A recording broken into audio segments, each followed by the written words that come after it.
Je t'adore, je t'adore. Yeah.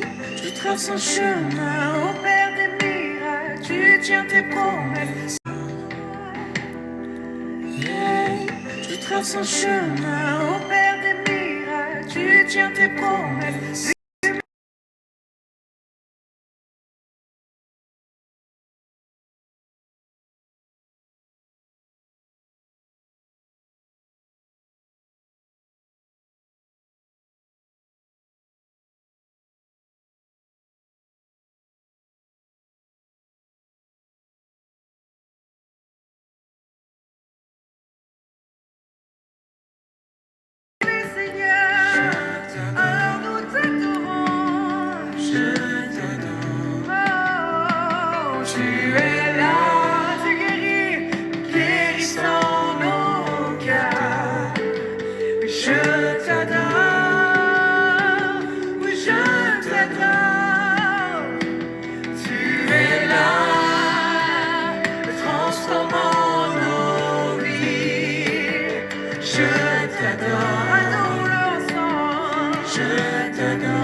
Un chemin au Père des miracles, tu tiens tes promesses. Lumière dans les ténèbres, mon Dieu, c'est ce que tu es.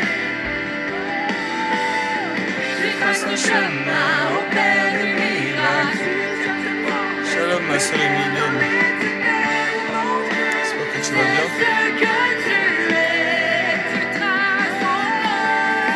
Tu traces un chemin au Père des miracles. Lumière dans les ténèbres, mon Dieu, c'est ce que tu es.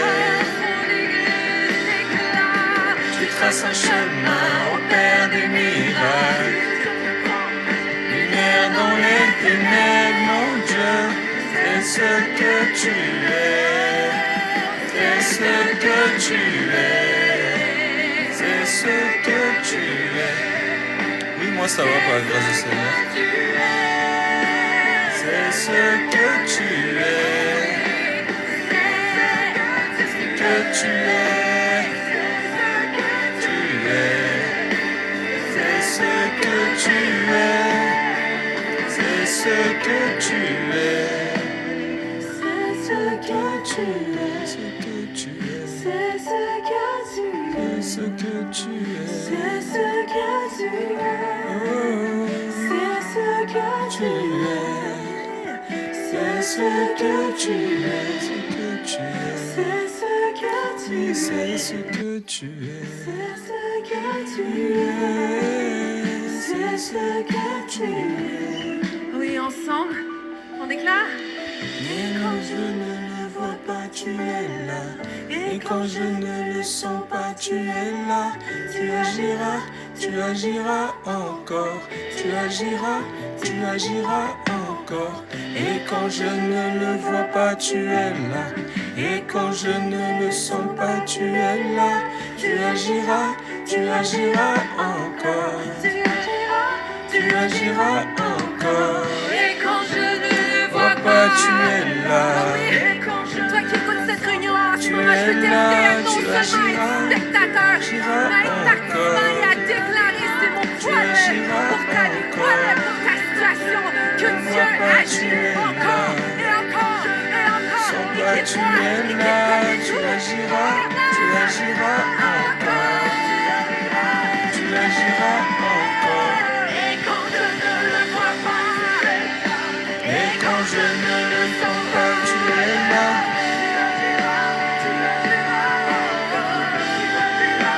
Tu agiras encore. et quand je ne le vois pas, Tu es là.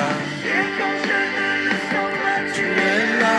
Tu agiras encore. car tu traces un chemin. Tu traces un chemin au Père des miracles. Shalom à tous. J'espère que vous allez bien. Comme d'hab, n'hésitez pas à tapoter, à partager. Et si vous avez des questions, n'hésitez pas à monter aussi. Lumière dans les ténèbres, mon Dieu, c'est ce que tu es. On chante. Ô Père des miracles, lumière dans les ténèbres, mon Dieu, c'est ce que tu es. Tu traces un chemin, ô Père des miracles, tu tiens tes promesses. Lumière dans les ténèbres, mon Dieu, c'est ce que tu es. C'est ce que tu es. Seigneur, nous voulons nous baser, non pas sur ce que nous ressentons, mais sur qui tu es, sur ce que ta parole dit de toi. Seigneur, et quand on a besoin de savoir encore qui tu es, donne-nous d'avoir ce réflexe de regarder dans ce que tu nous dis dans ta parole. C'est ce que Tu nous dis que tu es tu ce es. libérateur, tu es cet abri, cette forteresse, ce bouclier, cet abri où nous pouvons nous réfugier. Apprends-nous à nous réfugier en toi, Jésus, celui qui ne change pas, celui qui n'a pas de commencement, qui n'a pas de fin. Tu es d'éternité en éternité, et c'est sur cette vérité que nous voulons nous baser. Seigneur Jésus, qui est comme toi? Nous proclamons, Seigneur, encore ta vie qui va aller au-delà de la mort, Seigneur, dans nos pensées, ta vie qui va aller au-delà de la mort, Seigneur, de situations de mort autour de nous. Seigneur, tu es la vie et nous nous basons sur toi. Que ton nom soit béni et que ton nom soit glorifié, éternel, tout-puissant. En ton nom, j'ai prié. Tu agiras encore. Alléluia.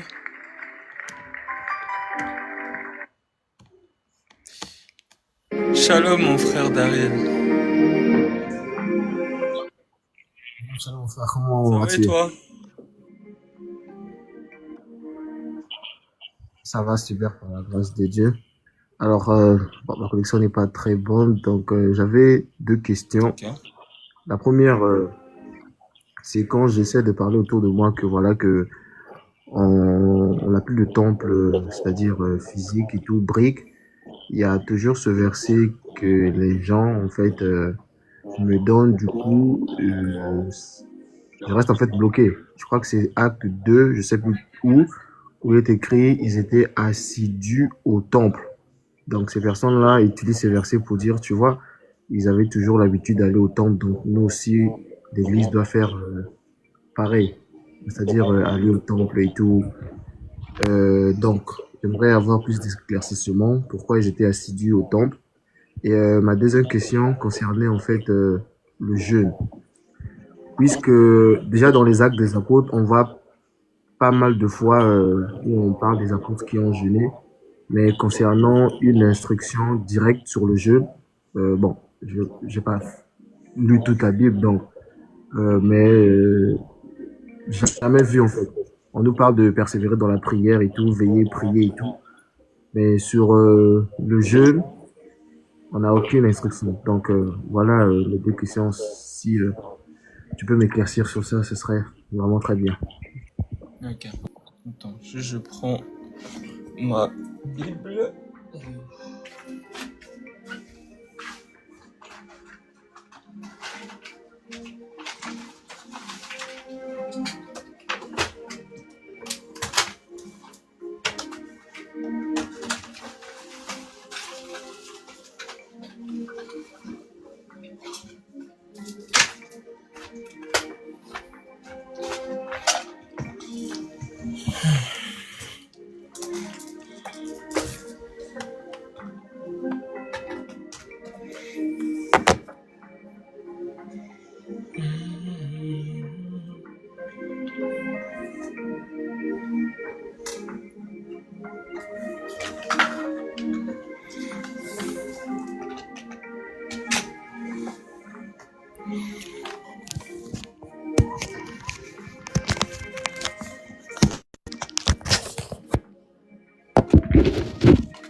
Alors, tac, qu'est-ce que je peux bloquer ici?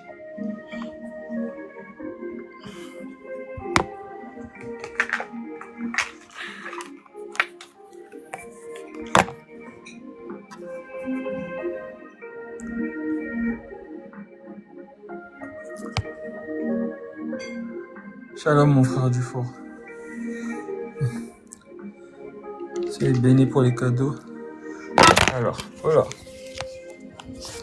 Attendez, moi qui suis. Ah, je pense que c'est bon.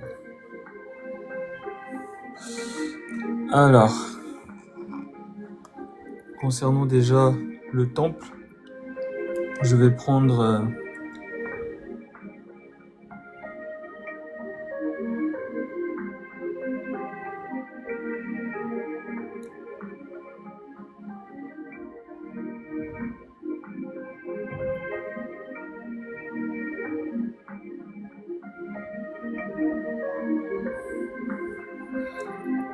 Matthieu 24.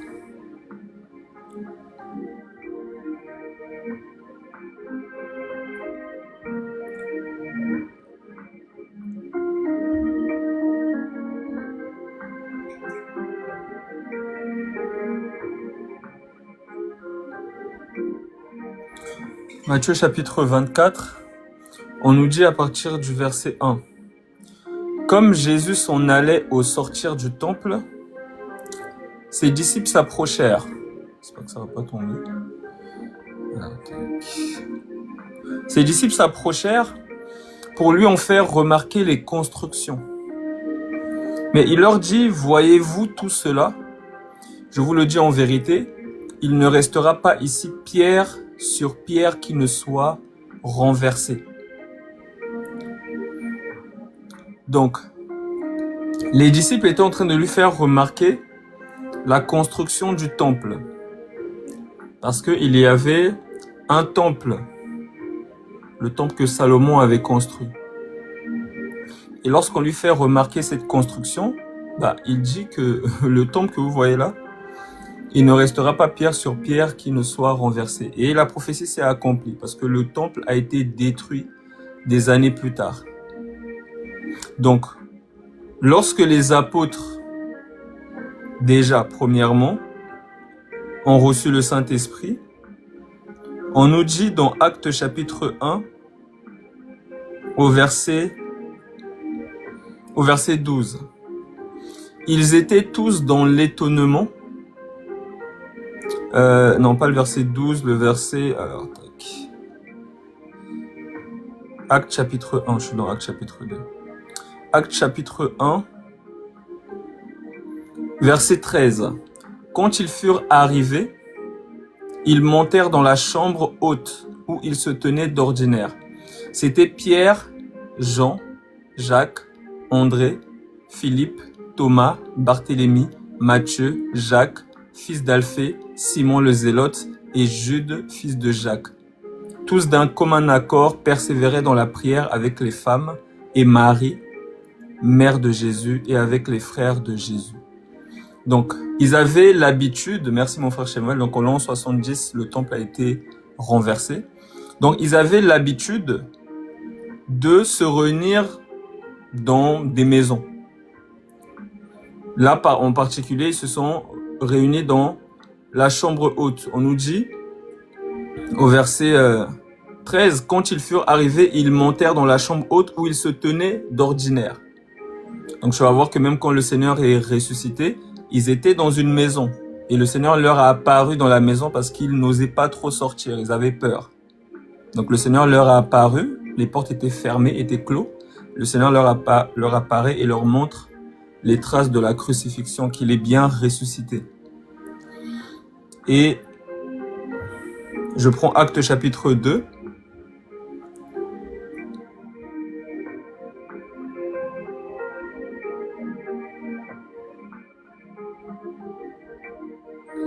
Actes chapitre 2, on nous dit au verset 1.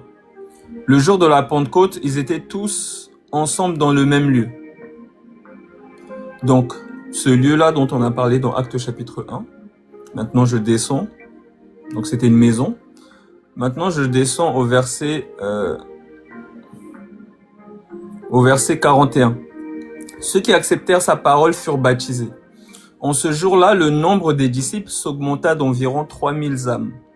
Ils persévéraient dans l'enseignement des apôtres, dans la communion fraternelle, dans la fraction du pain et dans les prières. la crainte s'emparait de beaucoup. Il se faisait beaucoup de prodiges et de miracles par les apôtres. Tous ceux qui croyaient étaient dans le même lieu. Et ils avaient tout en commun. Ils vendaient leurs propriétés et leurs biens et ils en partageaient le produit entre tous selon les besoins de chacun. Ils étaient chaque jour tous ensemble assidus au temple.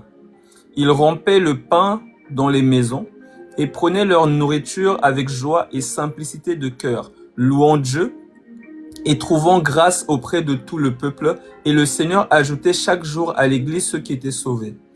Donc, les apôtres, comme on l'a vu déjà avec le Seigneur, ils avaient pour coutume d'aller dans le temple. Tu vas voir que même le Seigneur, des fois, il prêchait dans le temple et il prêchait aussi dans la synagogue, dans les synagogues, et il prêchait aussi à l'extérieur.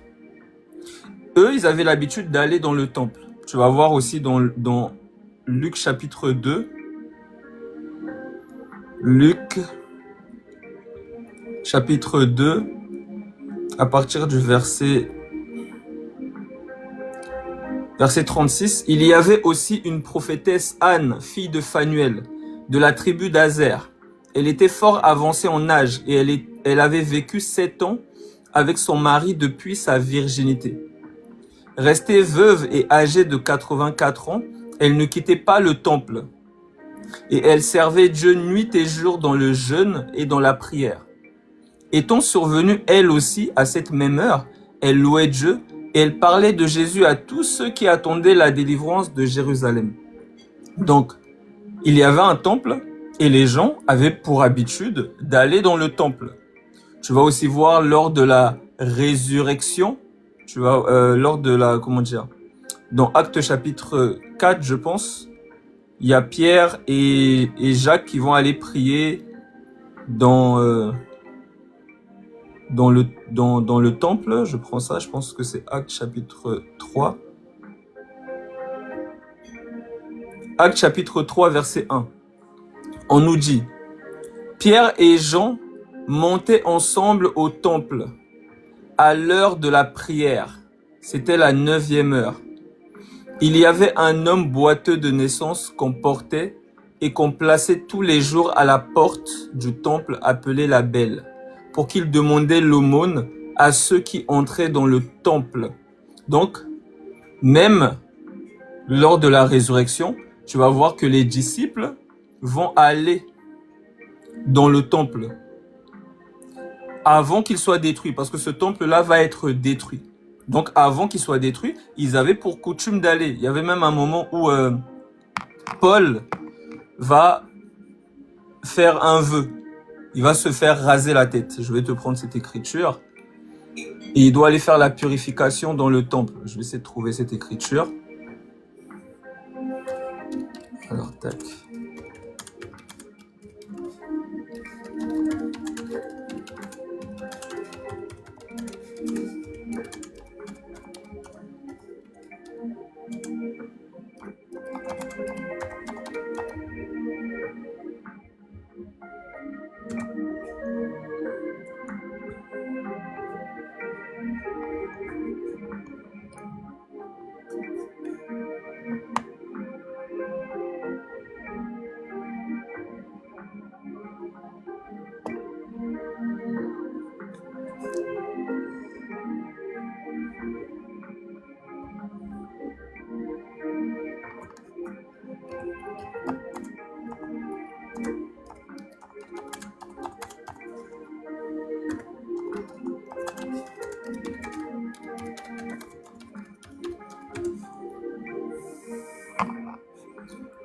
Actes chapitre 18. On va voir si c'est ça. Actes chapitre 18. On nous dit au verset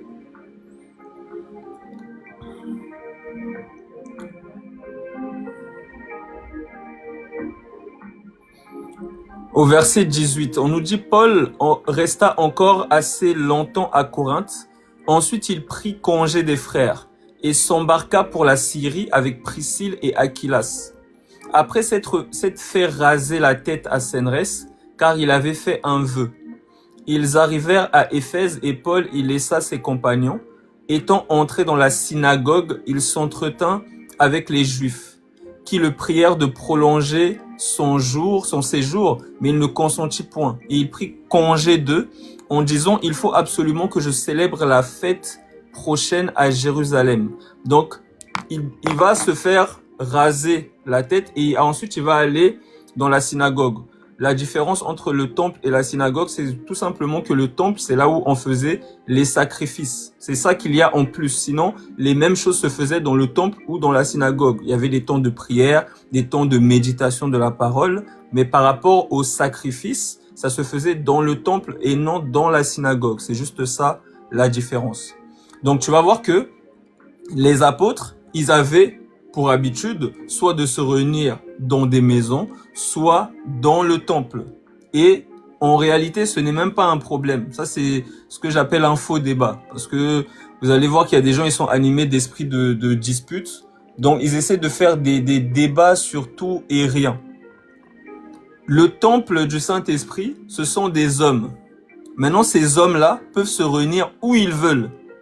S'ils doivent se réunir dans une maison, ils vont se réunir dans la maison. C'est pour ça qu'on nous dit dans 1 Corinthiens chapitre 16. 1 Corinthiens chapitre... Non, Romains, pardon. Romains chapitre 16. On nous dit au verset 3, « Saluez Prisca et Aquilas, mes compagnons d'œuvre en Jésus-Christ, qui ont exposé leur tête pour sauver ma vie. Ce n'est pas moi seul qui leur rend grâce, ce sont encore toutes les églises des païens. Saluez aussi l'église qui est dans leur maison. » Donc l'église, ce sont des personnes. Et ces personnes-là peuvent se réunir dans une maison. Comme on a vu, ils peuvent se réunir dans un temple. Comme on l'a vu, ils peuvent se réunir dans des champs, comme le champ des Oliviers ou peu importe. Le Seigneur, des fois, quand il parlait, les disciples étaient dehors, à l'air libre, dans un champ. Donc, il n'y a pas un endroit interdit où les chrétiens ne doivent pas se réunir. Ça, c'est un faux débat. Shalom, mon frère Noël. C'est un faux débat. Les gens qui vont dire que les chrétiens n'ont pas le droit de se réunir dans un temple, c'est faux. Ce que on condamne, c'est quoi? C'est lorsque on met la pression sur les gens, parce que c'est quoi qui va se passer? C'est que le pasteur, il va s'endetter. Et quand il va s'endetter, il va peut-être prendre une salle, je sais pas moi, peut-être la salle, c'est 10 000 euros par mois. Il n'a pas l'argent. Il n'a pas les fonds nécessaires. Maintenant, il va mettre la pression au peuple pour financer justement le temple ou bien le bâtiment ou peu importe. Et ça, c'est ça que nous condamnons. Pourquoi? Parce que nous partons du principe où les choses doivent se faire dans la liberté, dans la simplicité. C'est-à-dire, par exemple, si un frère a cette capacité-là, parce que parmi les frères, il y a des gens qui sont des fois de basses conditions, il y a aussi des frères qui sont aisés. S'il y a un frère qui est capable d'acquérir un bien, si c'est possible, si des frères sont motivés, par exemple, il n'y a pas longtemps, là par exemple, on doit se réunir en novembre, et il y avait un frère qui me disait que j'ai regardé un peu les salles sur Paris. Pour louer une salle, j'ai vu que voilà, pour louer la nuit, ça peut faire 150 euros, ceci, cela.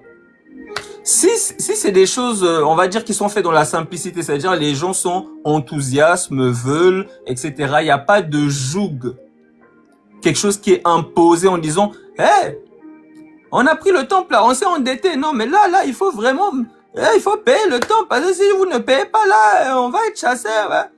Là, ça commence à mettre la pression aux gens. Et chaque mois, les gens vont commencer à financer plus le temple que de financer d'autres œuvres. Parce que ce que vous voyez aussi dans ces grandes églises, c'est quoi? C'est qu'ils sont tellement occupés à rembourser les crédits, à décorer, à payer pour plein de choses, qu'ils ne se soucient pas du véritable temple. C'est-à-dire que dans l'église, il y a ce qu'on appelle la collecte des saints. La collecte des saints. Je prends 1 Corinthiens chapitre 16, par exemple. 1 Corinthiens chapitre 16, au verset 1. Pour ce qui concerne la collecte en faveur des saints, agissez vous aussi comme je l'ai ordonné aux églises de la Galatie. Que chacun de vous, le premier jour de la semaine, mette à part chez lui ce qu'il pourra, selon sa prospérité, afin qu'on n'attende pas mon arrivée pour recueillir les dons. Parce que l'Église a ce qu'on appelle la main d'association. Vous allez voir que quand Paul a commencé son ministère, les apôtres lui ont confié la main d'association. C'est-à-dire que l'Église a la responsabilité de briller dans sa ville. Voilà pourquoi on nous dit, on dit à Timothée, établis des anciens dans chaque ville.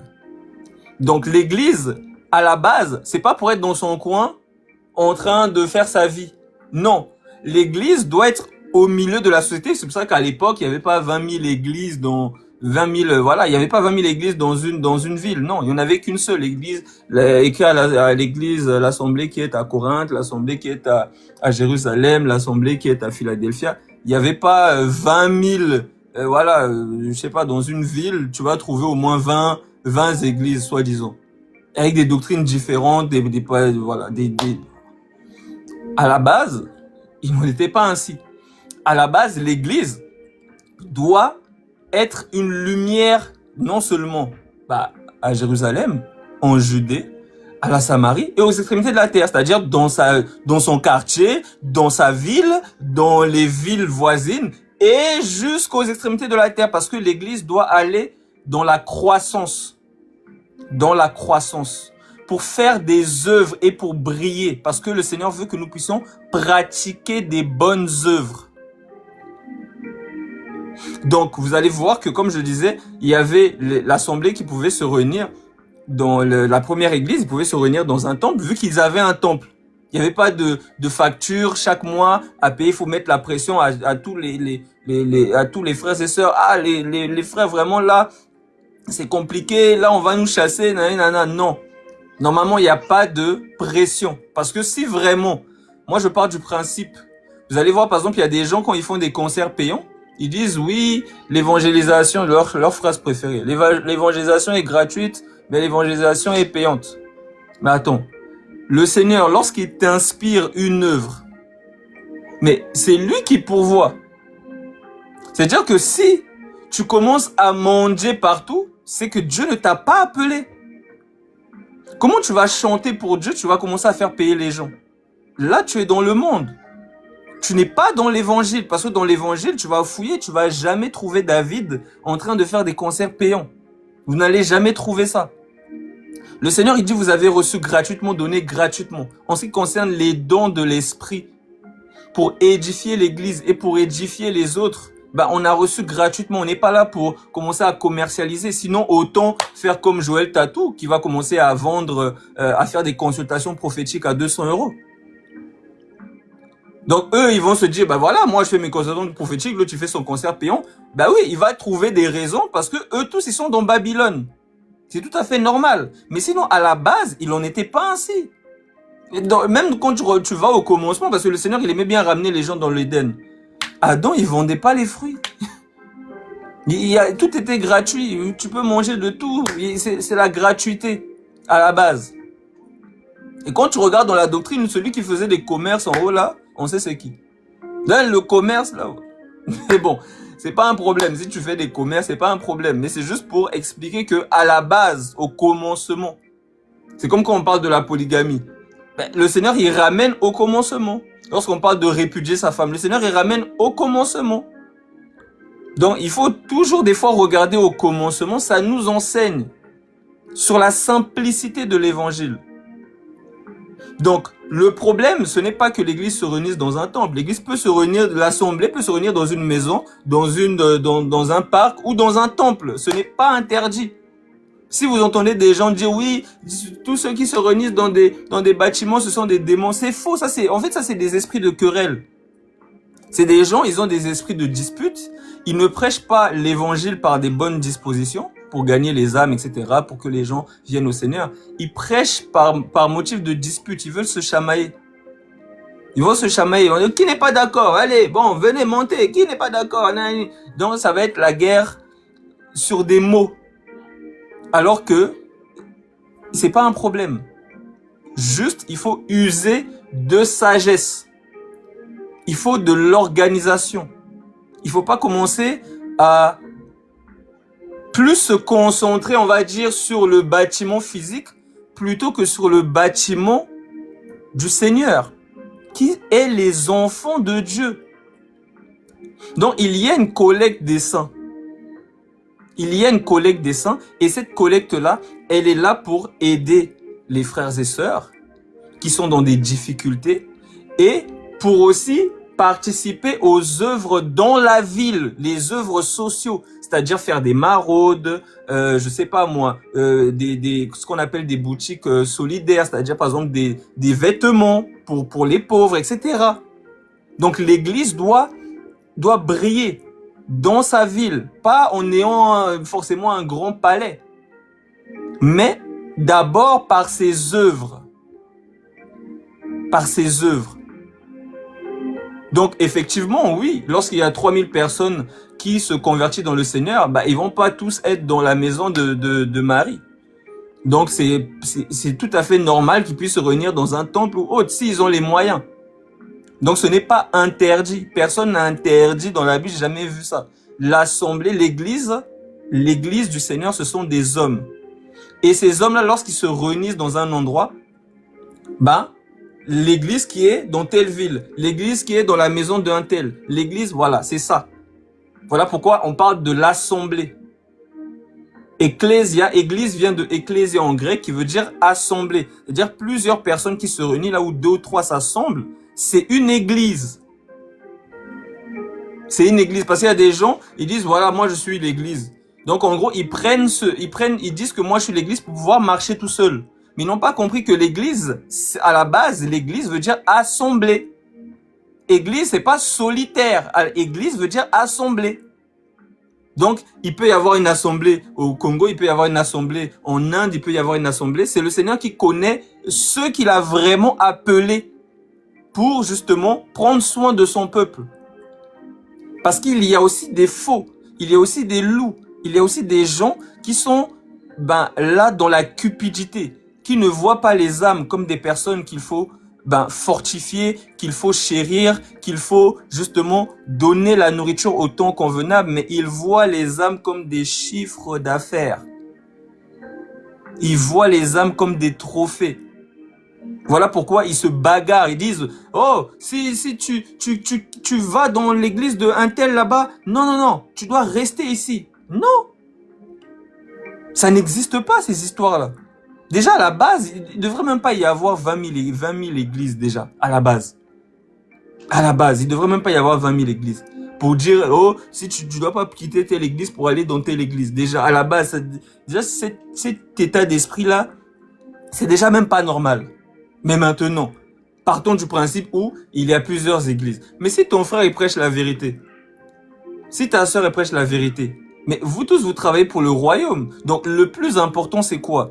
Mais c'est de faire des disciples et que ces disciples-là travaillent.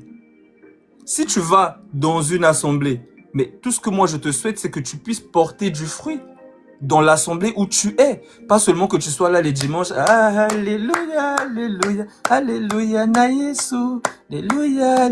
Non, c'est pas ça. L'église doit faire des œuvres. L'église doit se bouger. L'église, par exemple, moi, je travaille dans le social. Des fois, on va faire des fois, qu'est-ce qui va se passer? Ils vont recevoir des denrées alimentaires, les résidents. Ils vont recevoir plein de denrées, des sacs, des pâtes, des boîtes de conserve, plein de choses à manger. Ils vont recevoir même de l'argent dans des enveloppes. Et c'est un don de la mosquée. Mais moi, je suis gêné. Mais c'est pas la mosquée qui doit s'occuper des gens. À la base, c'est l'église qui doit faire ça. Mais ils sont où? Ils sont en train de danser. Ils sont occupés. Ils sont occupés. Ils n'ont pas le temps. Ils préfèrent décorer d'abord bien leur salle, faire bien la sono, tout. Mais les pauvres dehors, les gens qui sont dans les difficultés, ils ne s'occupent pas de ça. Ils préfèrent faire des reportages, faire toujours les persécuter. Ah, on nous persécute, nous les chrétiens, nanana. Mais au lieu de... En fait, vous savez pourquoi il y a beaucoup de disputes dans les églises? si on peut appeler ça des églises, voilà. Vous savez pourquoi il y a beaucoup de disputes? Parce que les gens, ils sont pas actifs. Ils ne font pas ce pourquoi ils sont sur la terre. Et quand tu ne fais pas ce pourquoi tu es sur la terre, tu commences à être jaloux, envieux, à te chamailler. C'est comme ça que ça vient. Tu commences à être jaloux, envieux, tu commences à te chamailler, à faire des débats sur des mots, des disputes de mots, voilà. Oh, non, c'est pas ce mot-là, non, c'est plutôt ce mot-là. Comment tu peux dire ça? Mais si tu étais occupé, peut-être à aller évangéliser, peut-être à aller voir les pauvres, peut-être voilà, à essayer de trouver des solutions pour pouvoir acheter, peut-être faire des partenariats avec Carrefour. Parce que des fois, Carrefour, quand tu es une association, tu peux avoir un partenariat avec Carrefour pour qu'ils te donnent des denrées alimentaires avant que cela ne périsse. Et quand tu as ces denrées-là, tu peux maintenant aller visiter les saints. Moi, c'est ce que je faisais dans l'ancienne assemblée où j'étais. On avait un partenariat avec Carrefour et on allait chaque dimanche récupérer des denrées alimentaires gratuitement. Et maintenant, on allait voir, par exemple, premièrement, les saints qui sont dans le besoin. On allait en voiture livrer justement les frères et sœurs. Et ensuite, on allait aussi faire des maraudes. Mais pendant que tu fais ça, tu n'es pas occupé, tu n'es pas là à faire des disputes. Ouais, non, moi je crois que... Non, comment tu peux dire ça? Patati, non. Oh, non, l'islam, tous les musulmans, l'enfer, les débats, en fait des débats stériles. Est-ce que Jésus est Dieu? Est-ce qu'il n'est pas Dieu? Non, c'est lui le Père, non.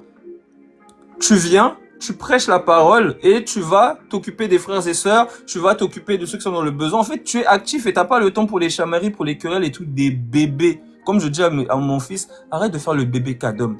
Les trucs de bébé cadom, vraiment des bébés cadom, des enfants, je sais pas. Donc ça, c'était la première partie. Je pense que j'ai répondu. Maintenant,